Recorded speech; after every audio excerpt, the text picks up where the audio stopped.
അങ്ങയുടെ സംരക്ഷണം പ്രാപ്തമാകുന്നവരാരായിരുന്നാലും അവർ അജയ്യരായിരിക്കും. അങ്ങ് നമ്മേക്കാൾ ശ്രേഷ്ഠനാണ് മഹാദേവ. നാം പൂജിക്കുന്നത് അങ്ങയെയാണ്. നമുക്കങ്ങയെ പരാജയപ്പെടുത്തുകയെന്ന കാര്യം സങ്കല്പിക്കുവാൻ പോലും സാധിക്കുകയില്ല.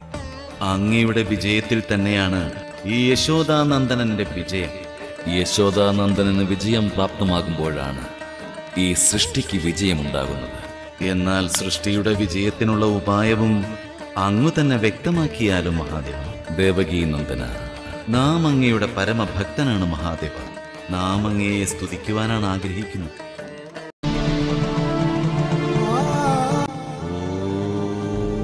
ഓം നമഃ ശിവായ. ഓം നമഃ ശിവായ.